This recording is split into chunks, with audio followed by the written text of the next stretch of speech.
아시다시피 이번 주에 지난주에 대통령 선거가 끝났습니다.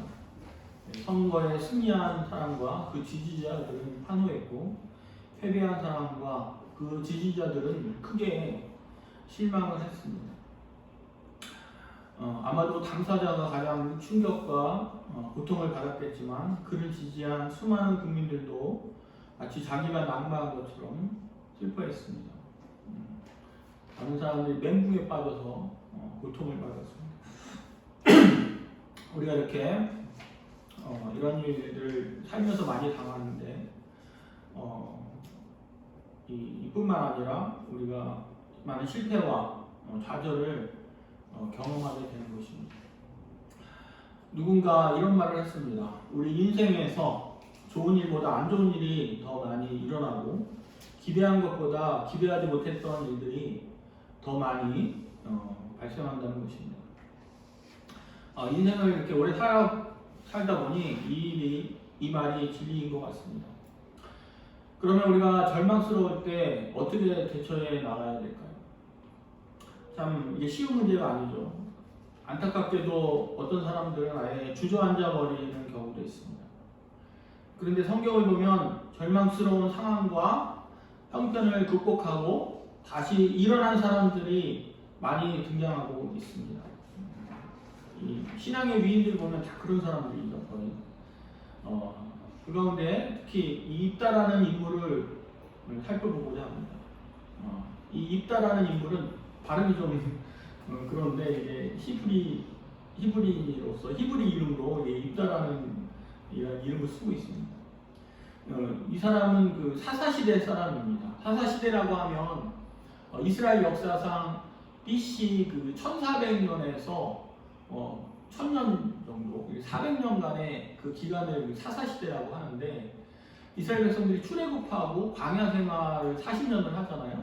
이제 그 뒤에 이제 가나안 땅에 들어가게 되는데 그 가나안 땅에 들어가서 이 왕이 세워지기 전까지 그 왕이 세워진다는 이제 왕국 시대로 가는 거거든요. 그 왕이 세워지기 전까지 그 400년이 사사 시대라고 합니다. 사사들이 다스려가지고 이 사사 시대라고 하죠. 이 사사는 왕이 아닙니다. 왕은 이제 정권을 쥐고 이스라엘 백성들 통치했다면 이 사사는 정권을 가지고 있는 게 아니라 그냥 재판만 하는 사람이에요. 평화 시대 재판만 하고 그리고 이제 전쟁이 나면은 이제 전쟁 지휘자가 돼가지고 군사 지휘자가 돼서 전쟁을 수행하는 사람이 바로 사사 시대입니다. 이 많은 사사들이 있었죠. 사사들이 그 400년 동안 많은 사사들이 일어나서 이스라엘을 통치를 했는데 그 가운데 한 사람이 바로 이 입다인 것입니다. 그리고 이 사사 입다가 특별한 것은 이 사사 입다는 완전 흑수저 출신입니다. 흑수저 출신이고 미천한 신분입니다. 그럼에도 불구하고 그 불우한 환경을 듣고 일어나서 이 공을 세우고 사사가 된 이 입지전적인 인물이라고 할 수 있습니다. 사사 입다의 삶을 통해서 어떻게 그 불행한 환경과 불운한 운명을 극복하고 그가 재기할 수 있었는지 살펴보도록 하겠습니다. 그래서 우리에게 많은 교훈을 주고 있습니다. 1절로 2절을 같이 읽어보겠습니다. 길르앗 사람 입다는 큰 용사였으니 기생이 길르앗에게서 낳은 아들이었고 길르앗의 아내도 그의 아들들을 낳았더라. 그 아내의 아들들이 자기의 입다를 쫓아내며 그에게 이르되 너는 다른 여자의 자식이 우리 아버지의 집에서 기업을 잃지 못하리라 한지라. 아멘. 여기 보면 길르앗 사람 입다라고 나오죠. 이 길르앗은 지명 이름인데 이 요단강, 이스라엘 지도 보면 이 요단강이 있잖아요. 요단강 우편에 있는 지역이 바로 이 길르앗 지역입니다. 그 길르앗에 사는 큰 용사라고 이렇게 말씀하셨습니다. 여기서 용사라는 것은 이제 전쟁을 잘하는, 그러니까 싸움을 잘하는 사람이었던 것 같아요. 우애가 뛰어나고 싸움을 잘해서 이런 용사라는 칭호가 붙었습니다. 근데 이제 그는 이렇게 출중한 사람이었는데 이제 불행하게도 그 신분이 좀 형편없었습니다. 어떤 신분이었습니까? 기생이 길르앗에게서 낳은 아들이랬습니다. 그러니까 길르앗이라는 사람이 있었어요. 그러니까 지명하고 이름이 똑같은 거예요. 앞에 나오는 길르앗은 지명 이름이고 뒤에 나오는 길르앗은 사람 이름입니다. 그러니까 지명을 이름으로 쓴 독특한 사람입니다. 이 사람이 좀 바람둥이였던 것 같아요. 자기 이제 와이프가 있었는데 와이프한테 만족하지 못하고 막 이렇게 여러 가지 외도를 해가지고 기생하고 외도를 해서 아들을 낳았는데 그 사람이 바로 입다인 것입니다. 그러니까 이 본처 자식들이 있고 입다가 있는 거예요. 그러다 보니까 어떻게 하겠어요? 형제 풍파가 심하겠죠. 막 이 본처 자식들이 얼마나 무시를 했겠습니까? 이 첩의 자식이라고 굉장히 무시하고 따돌리고 그랬습니다. 그리고 또 이 그 용사니까 좀 출중한 사람이잖아요. 그러니까 시기했겠죠. 본처 자식들이 좀 굉장히 시기하고 막 이렇게 견지하고 많이 그랬던 것입니다. 그리고 아버지의 집에서 기업을 잊지 못하게 하려는데 결국 이제 재산 문제인 거거든요. 나중에 이제 재산을 서로 나눠야 되니까 본처 자식들이 이 입다에게 갈 재산이 아까웠겠죠. 그래서 그 재산 나눠주기 싫으니까 이제 내쫓아버린 것입니다. 그래서 이 입다는 졸지에 그냥 집에서 쫓겨났어요. 쫓겨나가지고 이 떠돌이 신세가 되었던 것입니다. 그래가지고 이 정말 집도절도 없이 이런 그 난민 신세로 이렇게 전락한 것을 볼 수가 있습니다. 그러나 그는 그러한 불행한 운명을 듣고 일어나서 한 나라를 구하는 용사가 되었습니다. 그러니까 일단은 보면 이스라엘판 홍길동이라고 볼 수가 있어요. 완전히 홍길동하고 거의 비슷하고 한 것을 볼 수 있습니다. 근데 홍길동은 거의 완전 픽션 아닙니까? 픽션이고 또 조선시대에서 홍길동 같은 사람이 성공할 수 있는 여지가 없죠. 조선시대는 완전히 꽉 막힌 폐쇄된 사회고 철저히 그렇게 철저히 완전히 전체주의 사회인데 입다는 픽션이 아니죠. 실제적인 역사적인 인물이고 그리고 입다는 그러한 열악한 환경과 그러한 형편을 듣고 일어나서 나라를 구하는 이런 용사가 되었던 것입니다. 사사 입다를 통해서 우리가 알 수 있는 게 뭐예요? 기다리다 보면 언젠가는 기회가 온다는 것입니다. 그러니까 우리 인생이 별 볼일 없는 인생, 부도한 인생의 사람들이 계속해서 그렇게 살 것처럼 보이지만 언젠가 때가 되면 이 기회가 열린다는 것을 우리 입다는 보여주고 있는 것입니다. 그러므로 우리가 아무리 힘들고 어려운 형편에 처하여 있다 하더라도 이 낙심하고 절망하지 말라는 것입니다. 참고 인내하라는 것입니다. 믿음으로 산다는 것이 무엇입니까? 바로 이 버티는 것입니다. 인내하는 것입니다.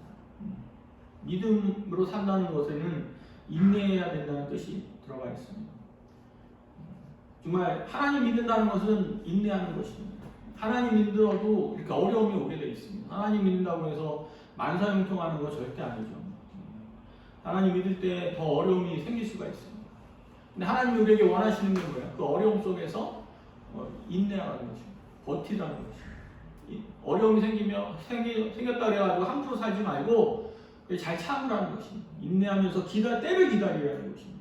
때가 되면 하나님께서 반드시 열어주신다는 것입니다. 이 입다라는 이름이 그 뜻이 있는데 하나님이 열어주신다는 그런 뜻이 있습니다. 하나님께서 열악한 처지에 있는 그 입다의 그 인생길을 열어주셨어요. 그래서 다시 일어날 수 있도록 도와주셨던 것입니다. 그것처럼 우리의 인생도 열어주시는 것입니다. 에바다 나오죠? 그 봉쇄 보면 열리라는 바입니다. 우리의 길을 열어주시는 것입니다. 눈과 길을 열어주시고 우리의 인생길을 열어주시는 분이 바로 하나님인 것입니다. 혹시 여러분 가운데 앞길이 막막하고 어둠의 터널을 걷고 있다고 생각하는 분이 있습니까? 하나님께서는 언젠가 반드시 이 꽉 막힌 인생길을 열어주시는 것입니다. 지금은 비록 절망스럽지만 때가 되면 반드시 길을 열어주십니다. 그래서 요셉에게도 그렇게 하셨고 다윗에게도 그렇게 하시지 않았습니까? 그들이 어두운 사망의 음침한 골짜기를 걸었어요. 한 십몇 년을 계속 걷다가 그러니까 때가 되면 하나님께서 높여주시잖아요. 요셉도 그렇고 다윗도 그렇고 아브라함도 늙어서 애가 없어가지고 얼마나 막막했겠습니까? 그때 애가 없다고 생각해 보십시오. 그러나 하나님께서는 그 애 없는 기간을 무려 25년을 보내게 하셨어요. 75세부터 99세까지 25년을 보내게 하셨지만 결국 하나님께서 찾아오시고 애를 주시고 그 인생을 확 피게 하시지 않았습니까?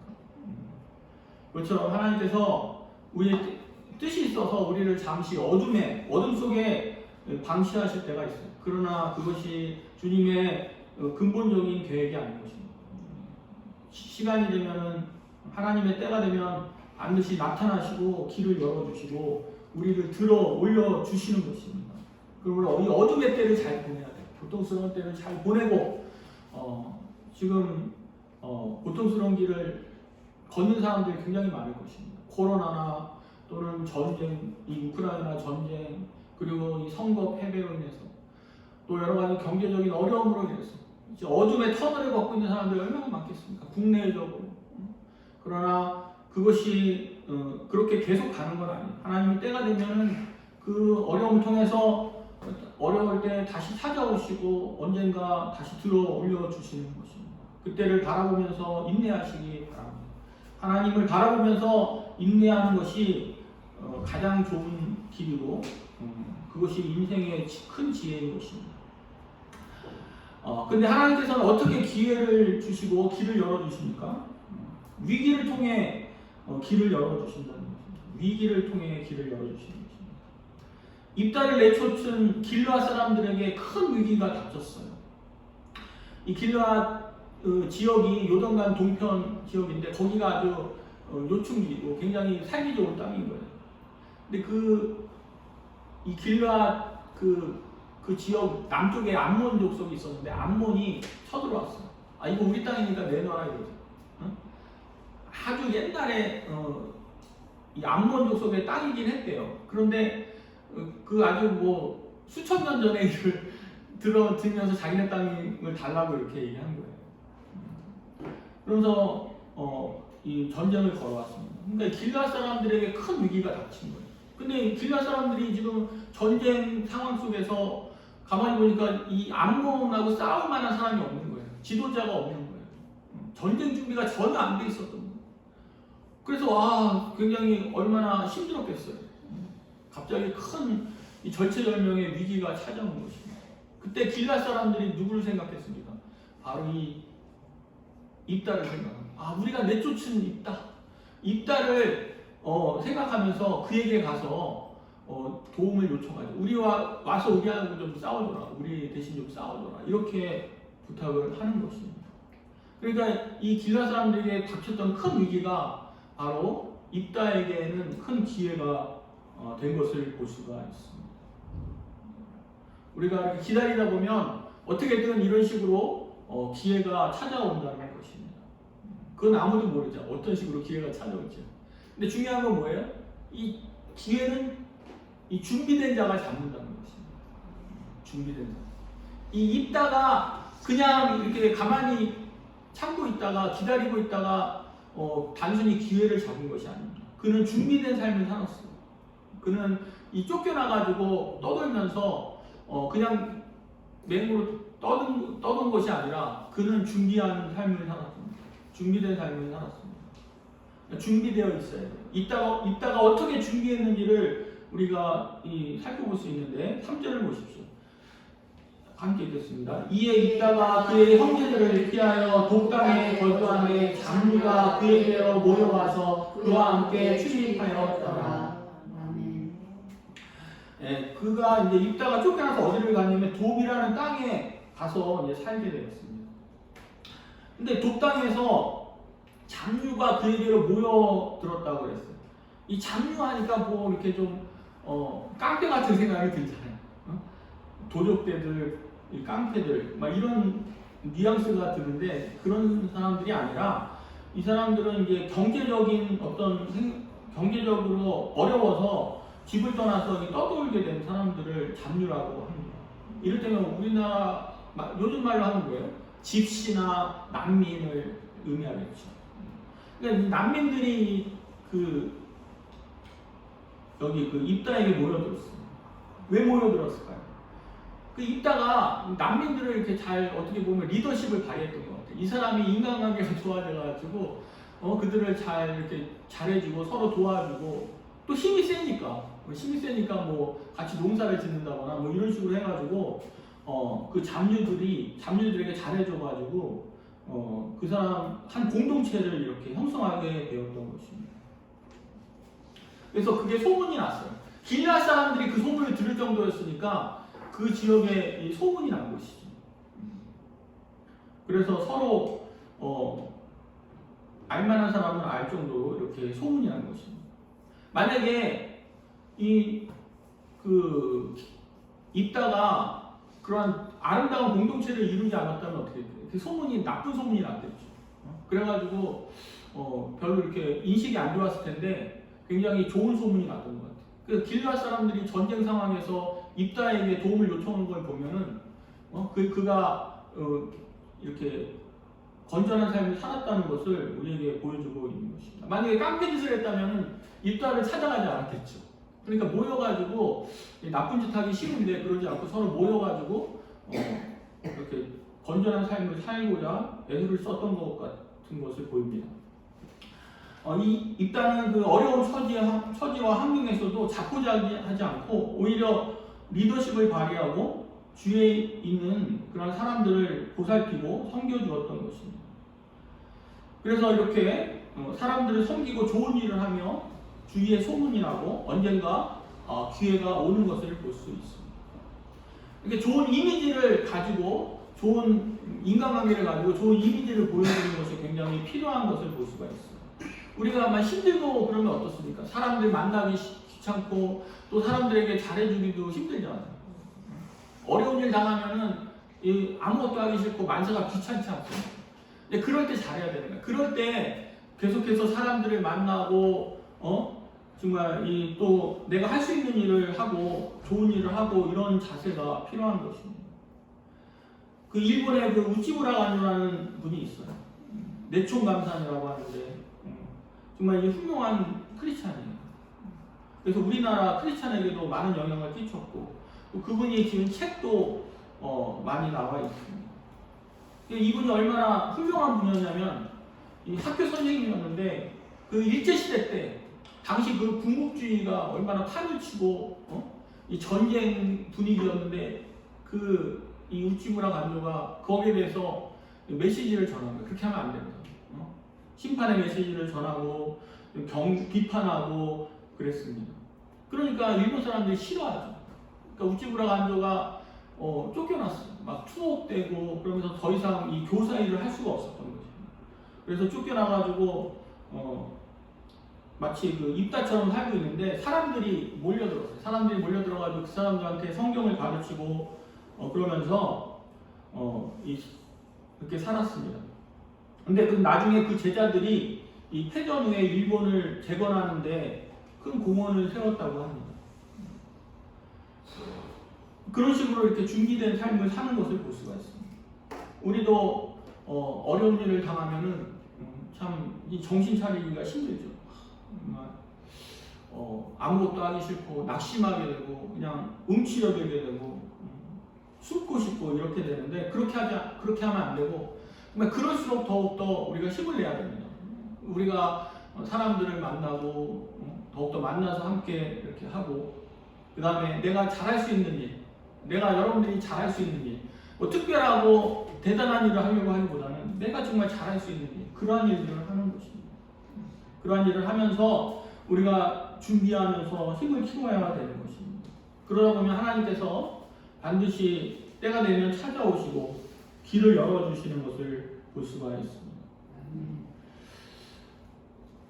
우리가 너무 자신의 외모나 열악한 환경이나 부족한 능력이나 이런 것을 너무 많이 생각하게 되고 위축되고 그러다 보면 위축되고 그러기 쉽습니다. 우리가 아무리 이 흑수저 같은 처지에 있다 할지라도 하나님을 믿고 자신을 준비해 가다 보면 하나님께서는 반드시 찾아오시고 길을 열어주시는 것입니다.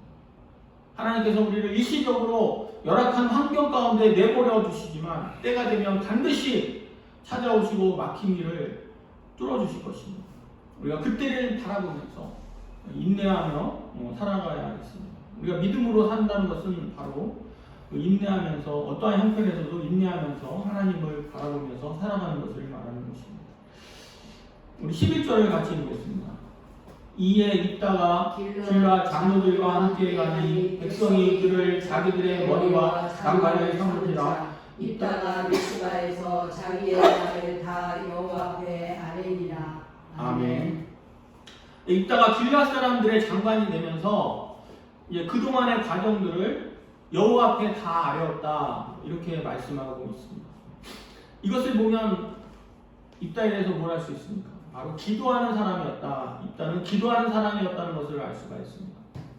그동안 기도하지 않던 사람이 갑자기 장관이 되었다고 기도하지는 않았을 것입니다. 그의 기도를 보면 그의 그동안 장관이 되기까지의 과정을 하나님께 빠짐없이 다 아뢰는 것을 볼 수가 있습니다.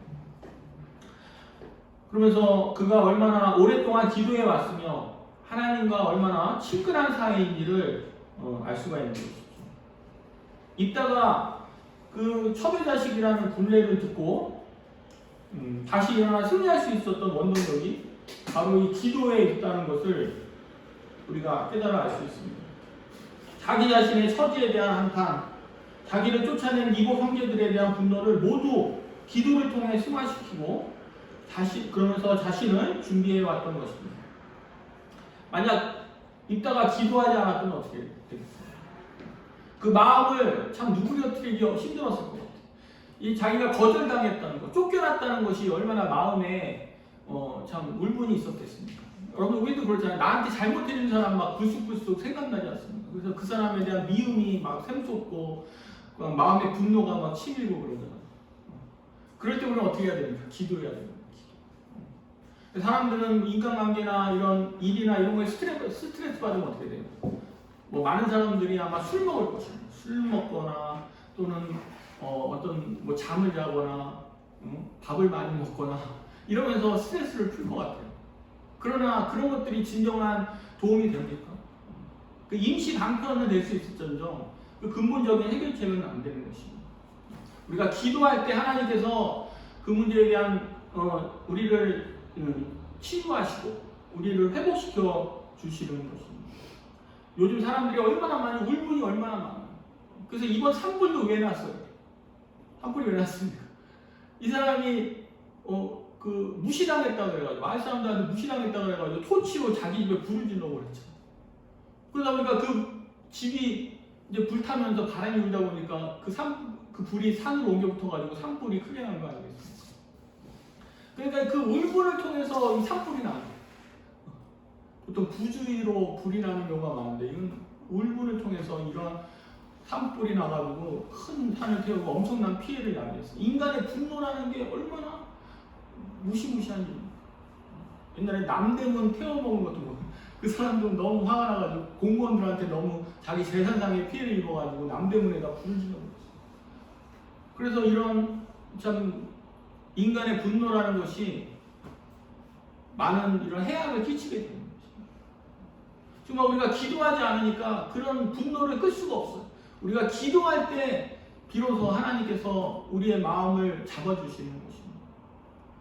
정말 이 비참한 현실, 있다가 그 비참한 현실에서 그것을 그 분노를 극복하고 자기가 정말 이 냉철하게 삶을 영해 나갈 수 있었던 것은 바로 이 기도가 밑받침이 되었다는 것입니다. 여러분들 우리가 살면서 하는 일이 잘 안 되고 인간관계가 틀어지고 막 이 화가 나는 일이 있을 때 특히 기도해야 되는 것입니다. 하나님 앞에 그것을 다 토로하라고 그렇게 말씀하고 있어요. 우리가 하나님 앞에 토로할 때 하나님께서 우리에게 정말 우리 마음을 회복시켜 주시는 것입니다. 우리 마음의 힘과 위험을 다시 불어넣어 주시는 것입니다. 여러분들 사람과 대화에도 우리가 힘이 날 때가 있잖아요. 물론 그렇게 안 될 때도 있지만 사람과 정말 만나서 대화하고 우리의 참 스트레스를 풀 수가 있는데 정말 우리가 하나님을 만나면 하나님께 우리가 말씀드리면 하나님께서 큰 은혜를 주시지 않겠습니까? 아멘. 우리 마음을 회복시켜 주시는 분입니다. 우리가 어떤 마음의 울분과 우리의 마음에 어떤 고통이 있다 하더라도 하나님께서 우리를 회복시켜 주시는 분입니다. 여러분들 사무엘의 어머니 한나가 아주 유명하지 않습니까? 한나는 정말 이 한나가 누구한테 이 상처를 받았습니까? 그 다른 분인나가 있었잖아요. 분인나가 이 한나가 아기를 못 낳는다고 얼마나 무시했어요. 그래서 격동했다고 그래. 격동했다. 그런데 그러한 보통 사람들 같으면 서로 머리채 잡고 싸웠을 것 같아요. 한나하고 분인나가. 그런데 한나는 그렇게 풀지 않았어요. 한나는 하나님 앞에 나가서 하나님께 다 그것을 기도로서 아뢰었던 것입니다. 그 분인나의 어떤 정말 참기 싫은 욕설도 하나님 앞에 다 고백을 했어요. 하나님 앞에 아뢰면서 하나님 앞에 하나님께서 주시는 은혜로 그 마음을 회복할 수가 있었던 것입니다. 정말 이 하나님께서 우리에게 이 기도라는 놀라운 특권을 주시고 이 놀라운 무기를 주셨어요. 여러분들 우리가 특별히 우리가 항상 기도해야 되겠지만 우리가 힘들고 어려울 때 뭐 해야 됩니까? 기도해야 되는 것입니다. 이 입다처럼 이 많은 사람과 어울려 살 때는 더 많은 이 마음의 고통이 더 많이 있죠. 이 사람 말 들어보면 또 이 사람 때문에 힘들고 저 사람 말 듣다 보면 저 사람 때문에 힘들고 그 개성이 강한 그 사람들 사이에서 얼마나 고통이 많이 있습니다. 얼마나 힘들어요. 그래서 친구끼리 같은 집에 살면 원수 돼서 나간다고 그러죠. 저도 그런 거 많이 경험했어요. 그냥 나는 호의로 우리 집을 빌려줬는데 그 집에서 그냥 같이 살다 보면은 너무 부딪혀가지고 좋은 뜻으로 빌려줬는데 나중에는 부딪혀가지고 싸워서 원수되고 그런 적이 얼마나 많습니다. 우리가 그것을 극복할 수 있는 게 무엇입니까? 바로 하나님 앞에 기도하는 것입니다. 그러한 울분을 가지고 하나님 앞에 인간관계 속에서 하나님 앞에 나가서 기도할 때 하나님께서 우리의 마음을 만져주시고 우리가 참 잘못한 것을 깨닫게 해주시고 우리가 회복시켜 주시는 것입니다. 여러분들 이러한 내가 당하는 어려움 속에서 고통 속에서 기도할 수 있기를 바랍니다. 아멘. 기도하면 하나님께서 정말 놀랍게 우리의 마음을 만져주시고 우리의 마음이 회복하도록 도와주시는 것입니다. 그리고 그 상황을 또 하나님께서 바꿔주시는 것입니다. 그 사람 가운데 이번에는 그 다윗의 경우를 우리가 살펴볼 필요가 있습니다. 다윗이 이 전쟁을 나갔는데 전쟁을 끝내고 돌아와 보니까 무슨 일이 있었어요? 자기가 살던 마을이 다 약탈이 당한 거예요. 재산은 다 빼앗기고 집은 다 불타고 그 다음에 그것뿐만 아니라 가족들까지 다 끌려갔어요. 지금 적들에게 끌려가서 다 노예가 될 위기에 직면해 있는 것입니다. 그러니까 같이 거기 남아있던 백성들이 다윗을 죽이려고 그래요. 돌 던지면서 너 때문에 우리가 이렇게 된 거다 그러면서 지도자한테 다 책임을 돌리잖아요. 잘못되면. 그래가지고 이제 다윗이 죽게 되는 그런 절명의 위기 속에 있는 것입니다. 사무엘상 30장 6절로 8절을 같이 읽어보겠습니다. 백성들이 자녀들 때문에 마음이 슬퍼서 다윗을 돌로 치자 하니 다윗이 크게 간역하였으나 그의 하나님 여호와를 힘입고 용기를 얻었더라. 다윗이 여호와께 묻자와 이르되 내가 이 군대를 추격하면 따라잡겠나이까 하니 여호와께서 그에게 대답하시되 그를 쫓아가라. 내가 반드시 따라잡고 도로 찾으리라. 아멘. 그런 다급한 상황에서 다윗의 정치 인생 가운데 가장 큰 위기가 이때인 것 같아요.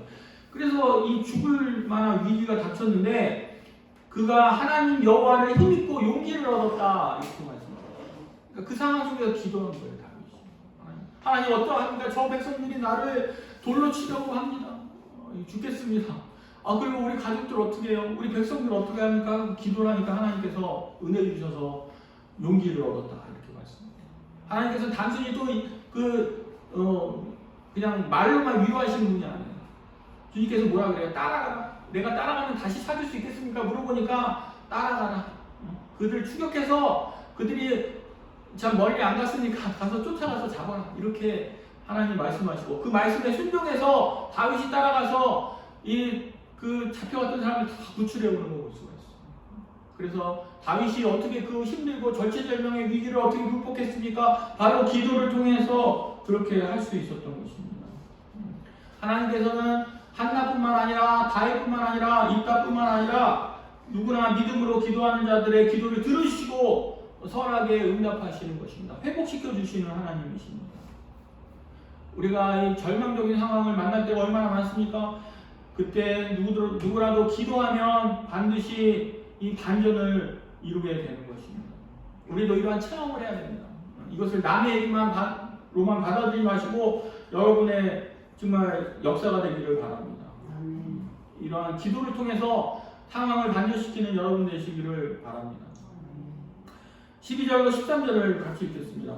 입다가 암몬 자손의 왕에게 사자들을 보내 이르되 내가 나와 무슨 상관이 있기에 내 땅을 치러 내게 왔느냐 하니 암몬 자손의 왕이 입다의 사자들에게 대답하되 이스라엘이 애굽에서 올라올 때 아르논에서부터 야복과 요단까지 내 땅을 점령했기 때문이니 이제 그것을 평화롭게 돌려놔야 하리라. 네. 그 광야 시대를 거론하고 있어요. 광야에서 이제 이스라엘 백성들이 이 요단 동편으로 해서 가나안 땅을 들어가게 되는데 그때 니네들이 올라올 때 그 니네들이 그 요단 동편을 점령했는데 그것이 내 땅이다 이거야. 암몬 사람들의 땅이다 이것입니다. 그렇게 주장하는 것입니다. 그러니까 이게 지금 언제쯤 얘기냐면 300년 전에 얘기를 하는 거예요. 니네들이 300년 전에 그 점령했던 그 땅이 바로 우리 땅이야. 그거 지금 내놔. 이런 얘기를 하는 것이죠. 그러니까 이따가 이제 그런가? 막 이런 게 아니라 정확한 지식을 가지고 그 반론을 제기하고 있습니다. 17절로 18절의 그 반론인 것입니다. 읽어보겠습니다. 이스라엘이 사자들의 땅으로 보내어 이르기를 청하온데 나를 내 땅 가운데로 지나게 하라 하였으나 에돔 왕이 이를 듣지 아니하였고 또 그와 같이 사람을 모압하기로 보냈으나 그도 허락하지 아니하므로 이스라엘이 가데스에 머물렀더니 그 후에 광야를 지나 에돔 땅과 모압 땅을 돌아서 모압 땅의 해변 쪽으로 들어가 아르논 저쪽에 진쳤고 아르논은 모압의 경계로 모압 지역 안으로 들어가지 아니하였으며. 아멘. 이게 뭐냐면 이게 그 민수기에 있는 내용인데 이스라엘 백성들이 이 요단강 동편으로 해서 이렇게 가나안 땅을 들어가려고 하는데 먼저 사자를 보내서 그 요단 동편 지역에 있는 나라들한테 길 좀 빌려달라고 그래요. 우리가 너희들 지역을 좀 통과하겠다. 에돔, 모압, 암몬 이런 데. 근데 그들이 다 거절을 합니다. 거절을 해요. 니네들을 어떻게 믿고 우리 길을 통과하게 해주겠냐? 안 된다. 니네들 못 들어온다. 그러니까 이따가 하는 말이 그때 거기를 강제로 통과한 것이 아니라 우회했다는 거예요. 우회했다. 니네들이 허락을 안 해서 우리가 우회했고 지금 우리가 차지한 땅은 아모리 족속에게서 빼앗은 땅이라는 거예요. 근데 그 아모리 족속한테도 얘기했어요. 우리가 니네 땅을 좀 통과해서 우리가 가나안 땅으로 좀 가게 해달라고 그러니까 이 아모리 족속은 오히려 군대를 동원해서 쳐들어왔어요. 이스라엘 백성들을 쳐들어와가지고 니네 막 땅 빌려달라는 빌미로 우리를 공격하려고 하지 하면서 이 전쟁을 걸어온 거예요. 그러니까 이 모세와 이스라엘 백성들이 그 아모리 족속을 쳐가지고 그들을 멸망시키고 그 땅을 빼앗은 거예요.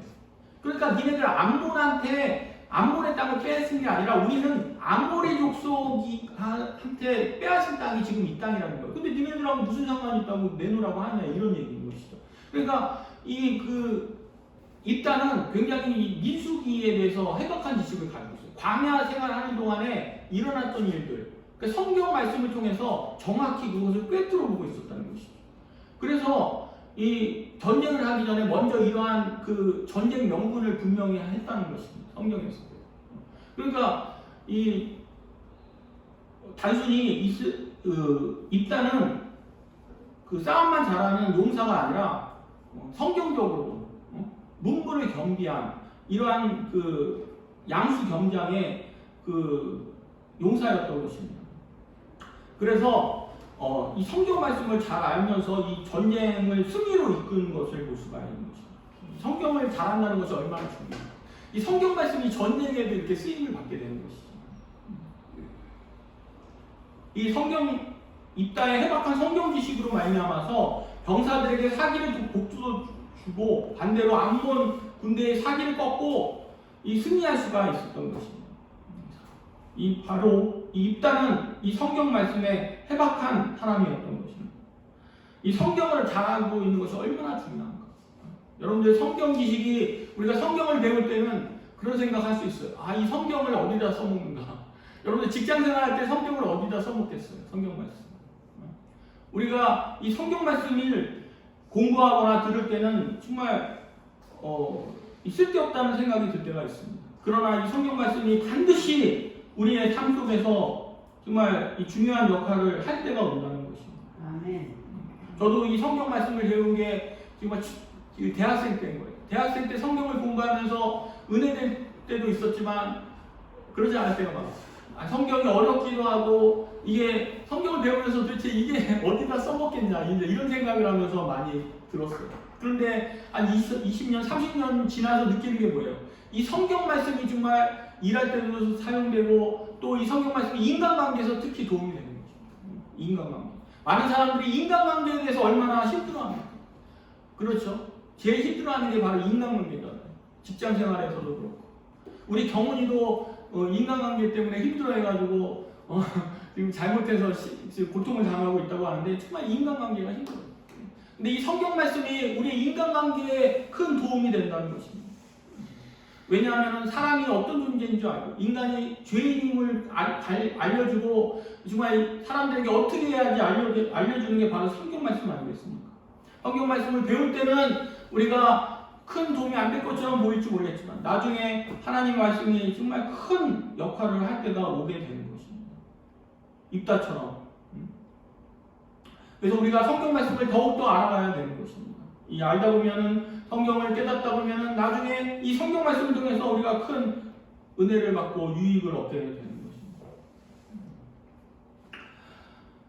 이 입다는 이 성경 말씀을 통해서 승리하였고 기도를 통해서 자기의 마음을 다스릴 수가 있었던 것입니다. 우리도 입다처럼 이 힘든 상황에서도 말씀과 기도를 붙잡고 참 낙심하지 않고 준비하고 기다리다 보면 하나님께서 때를 주시고 기회를 주셔서 우리가 얼마든지 다시 일어나고 화려하게 부활할 수가 있는 것입니다. 지금 낙심하는 사람들이 많이 있습니다. 우크라이나 사람도 그렇고 그리고 이 정치하는 사람들도 그렇고 얼마나 힘든 일이 많이 있습니다.